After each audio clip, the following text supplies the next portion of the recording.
It is my great pleasure this afternoon to have with us the chairman of the Senate Foreign Relations Committee, Chairman Robert Menendez.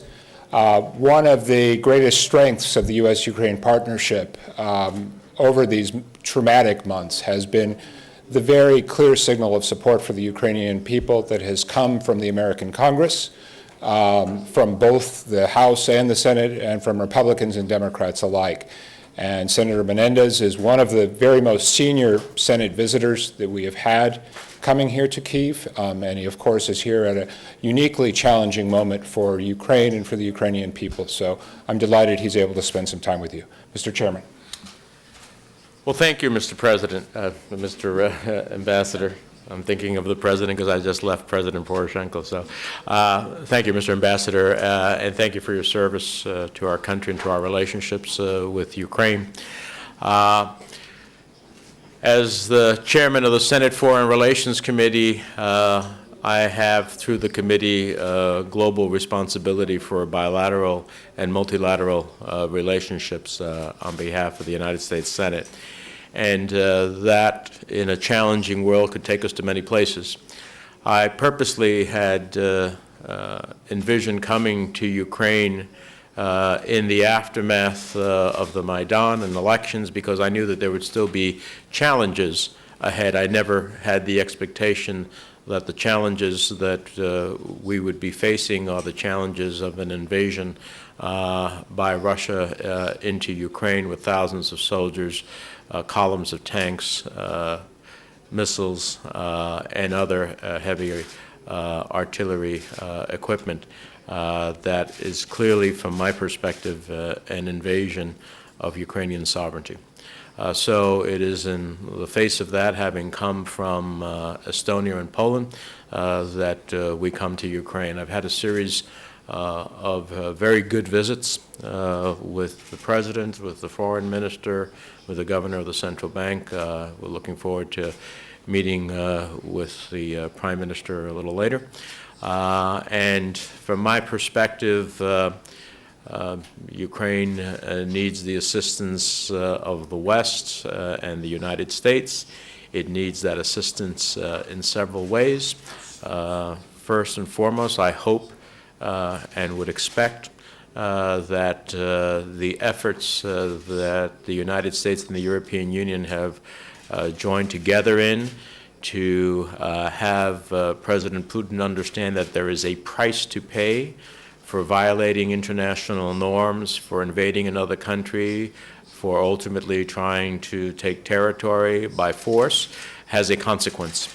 And that the sanctions that we have levied in a multilateral fashion will be even deeper and more significant, so that President Putin understands that it is going to be of significant consequence to the Russian economy if he continues this course of action. My own personal perspective is that Ukraine should be given defensive weapons so that it can ultimately defend itself from the aggression that it is facing. And I have written to President Obama while I have been on this trip to urge both the broadening and deepening of sanctions and to have American leadership with the European Union to provide that reality, and to also urge him to consider providing defensive weapons to the Ukrainian government. I think those are incredibly important. From my perspective, this is a Russian fight against Europe being fought out on Ukrainian territory. Everything that Putin doesn't care for, he sees in the Ukrainian people's desire to turn to the West. After having visited the Maidan yesterday and seeing the testaments to the martyrs, certainly the young people and others, average citizens willing to die for the right to choose their future and their fate, cannot be allowed to be snuffed out by Russia's aggression. And so I look forward to, when I return to the United States tomorrow, to make that case both with my colleagues in the Senate as well as with the Obama administration, and to rivet attention of the Congress as we are facing multiple challenges in Iraq and elsewhere, to rivet the attention of the Congress on what is happening here in Ukraine. And with that, I'm happy to take any questions. Thank you very much. We have one right here. Ігор Соловей, Інтерфакс Україна. Interfax Ukraine. Ukrainian government has taken decision to initiate the refusal from the status of being outside of the bloc, and there is a proposal on referendum as to joining NATO. What is the reaction of the U.S. to the change of this course? How will the U.S. react to the application of Ukraine, which will be submitted for joining NATO?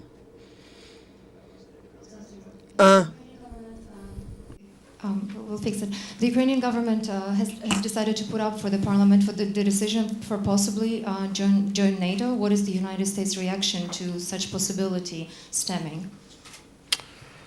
Well, I think that there was a partnership agreement at one time that would hopefully, from my perspective, be once again realized and would be a real possibility. Of course, NATO accession is a long-term proposition, but I'm hoping that the summit in NATO gives some very clear messages about their willingness, NATO partners' willingness, as well as the EU willingness to assist the Ukraine at this critical time. What path in the future is taken is one to be seen, but I think that partnership agreement would be a good first step. Thank you. We have more questions about Euronews, please. Sergio. Thank you. Yes. What is the degree of credibility of the ongoing negotiation in Minsk to your eyes? What do you think? I'm sorry, the ongoing? Negotiation between Ukraine and Russia in Minsk.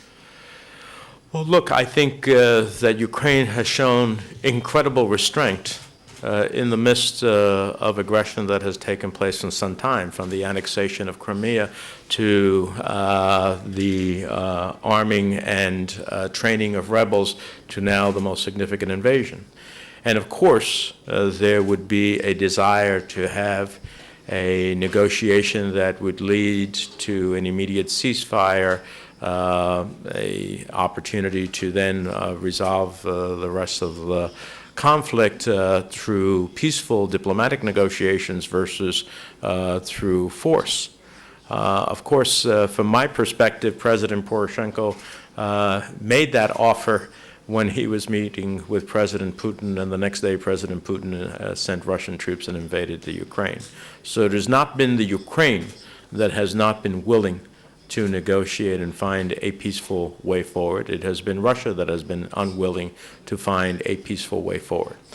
From my perspective, the Ukrainians still stand ready and willing to find a peaceful way forward, but not at the cost of losing their sovereignty, not at the cost of losing their territorial integrity, not at the cost of being forced to make a decision that the people of Ukraine don't want, and made very clear that they have a different direction. Other than that, I think those are pillars of my understanding of the Ukrainian position, and I would expect those to be respected by Russia. If Russia wants to ultimately solve this problem, they should stop talking to the people's leaders in Donetsk and Luhansk, and should talk directly to the Ukrainian government. They have influenced the situation from the very beginning. It is their troops that have invaded here. It is their weaponry that has killed Ukrainian soldiers. It is their efforts that have created the invasion that has taken place. So they need to be part of recognizing that it is time to restore and pursue the international order once again. The question in Ukrainian. Прошу. Ірина Шевченко, You were saying that Ukraine needs to be helped with weapons. What weapons are meant?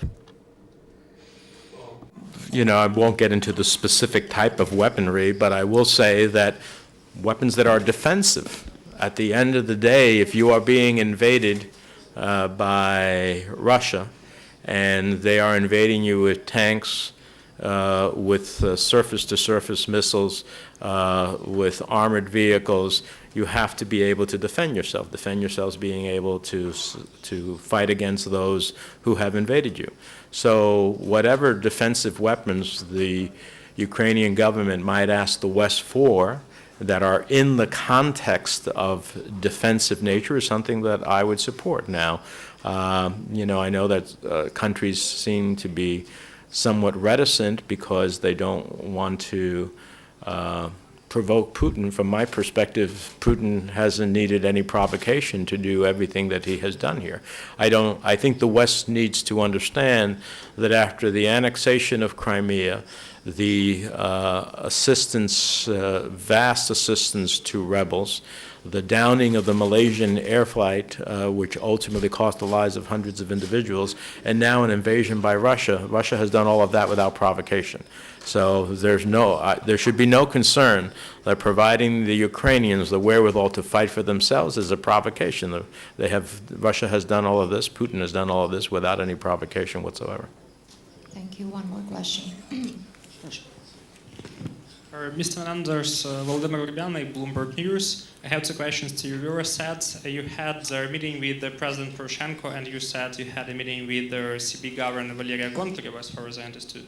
So could you tell us what were you speaking about at these meetings? And the second question, did I get you said that Russia invaded Ukraine? So what is a good one word to describe all the situation we have now in Ukraine? Is it invasion, incursion, aggression, or what? Thanks.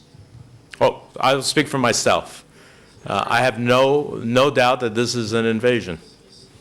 I don't know, you can have all the euphemisms in the world that you want, but when thousands of troops march into another country with columns of tanks, armored vehicles, surface-to-surface missiles, and some of the most sophisticated weaponry that exists, from my perspective, that's an invasion. Now, with reference to the first part, I don't share conversations I have with the leaders that I meet with, but I will characterize them.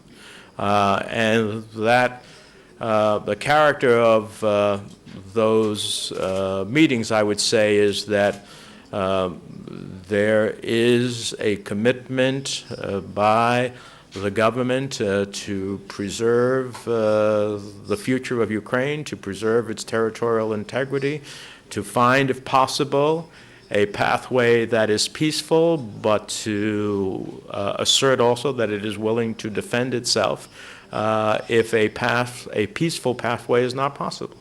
And to ask the European Union and the United States to join with Ukraine so that the consequences of Russia's invasion and its continuing military action will be felt heavily, that there will be a heavy price for Russia to pay. That means extended sanctions in the financial or defense or energy sectors, to mention some. From my perspective, it also means allowing the Ukrainians to defend themselves and giving them some wherewithal to be able to do that. You know, if you provide night vision goggles, it's great to be able to see the enemy, but what can you do if all you can see is see them, but you can't defend yourself against their attacks? So it is my hope that would be considered as well. So I found your leadership very committed to reforms against corruption in Ukraine. I found that at every level of discussion that I had, very committed to that reality, to reform a very corrupt system in Ukraine that the people have rebelled against, and that they clearly want to see a different future, a future in which no Ukrainian citizen has to pay anything in order to get the services or rights that they deserve. They are doing that. looking at how they enhance the economy in the midst of all of these challenges and at the same time fighting a war. It's an extraordinary set of circumstances that any one of these issues individually would be very significant for any government to face. All of them at the same time, the confluence of them is extraordinary. And my sense is that you have some extraordinary leaders in a moment in Ukrainian history that will write the next chapter. And I want to do everything from my position as the chairman of the Senate Foreign Relations Committee that that chapter is a successful chapter for the Ukrainian people. Thank you so Thank you much. very much. Oh, yeah, thank you. We had one more question, but that's all right. Yeah. I'll do the last one. Okay, the last question. Thank you. It's going to be in Ukrainian. By the Budapest Memorandum, by the range of countries was promised for Ukraine that in case of military invasion, they would protect it. In that memorandum, the atomic missiles of Ukraine were given for Russia and that countries. How to live with this uncertain working of international laws? Well, look, I think it is very important that if you want other countries in other parts of the world to give up their nuclear weapons, if you want to have a world that is not proliferating, then it is important to send a message that when countries do that voluntarily, that their defense will be honored, and in the violation of that defense, that those who were parties to any such agreement will be responsive. Otherwise, not only will the expectations of that country be broken, but the signal that you send globally will be consequential. And that is at stake here, as well as the broader proposition, which will be my final note, the broader proposition that while this is a fight here for Ukraine at this very moment in its territory, it is a fight for Europe and the West to send a very clear message that you cannot violate international norms without severe consequences. If we in the West do not ultimately deliver that message by particularly the use of extensive sanctions and by helping countries who do observe the norm, then the global message beyond Russia will be you can act ultimately in violation of international law, invade another country, take territory, do it all through such aggression, and largely face no real consequences. If that is the message, then we will send global actors the wrong message. And so Europe and the United States and other Western allies and other allies, democratic countries in other parts of the world, must think about the consequences here. Do we want to send a message to China that you can, through force, take territories in the South China Sea that are disputed between Japan and Korea? Do you want to send North Korea a message that at the end of the day they face no real consequences for their use of nuclear weapons? Do you want to send a message, globally, that in fact the aggression that we have seen Russia take place here can ultimately be taken by others in different parts of the world without consequence? International order cannot sustain that, and that is also at stake here. And I hope that that is what will be realized as we approach the NATO summit, as the European Union continues to engage, as the United States continues to be a voice in leadership as part of that coalition. Thank you very much. Thank you so much for the time you spent with the journalists. Thank you.